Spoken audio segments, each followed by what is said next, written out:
Karma গ্রুপের শেহজাদ চৌধুরী। উনি পুরনো কিছু বলতে পারে না, সহজ ভাষায় বলতে গেলে উনি স্মৃতিশক্তি হারিয়ে ফেলেছে।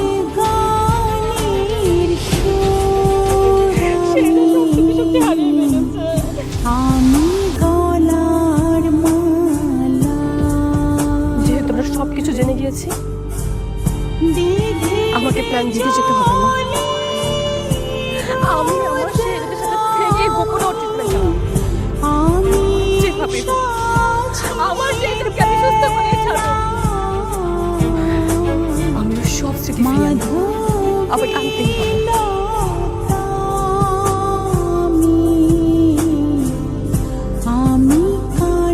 গোলামের যত অতীত, তার অগাধ টাকা, অগাধ ক্ষমতা, সবই চাপা পড়ে আছে হারানোর এই খেলায়। যদি কখনো স্মৃতি ফিরে আসে, কি হবে আমি নিজেও জানি না।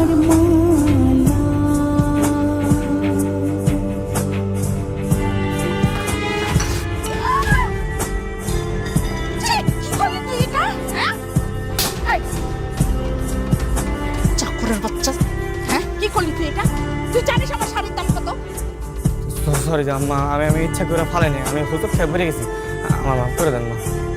সরি কিসের সরি? তোকে না এইভাবে সকাল বিকাল মারা উচিত, তাহলে তুই বুঝতে পারবি যে ভুলের ফলাফল কি হয়।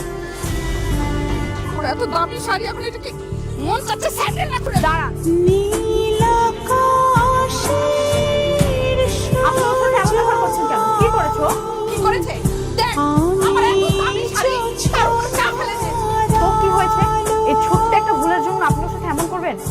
আপনারা কি ভুলে গেছেন ও কিন্তু এবারে জামাই?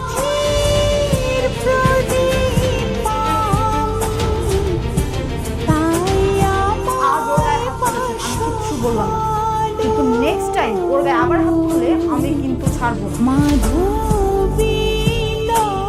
তুই একটা সামান্য চাকরের জন্য আমার সাথে চোখ রাঙিয়ে কথা বলছিস? কি করবি তুই? হ্যাঁ, নেক্সট টাইম যদি ওর গায়ে হাত তুলে কি করবি তুই? ওই হাত আমি ভেঙে দিই।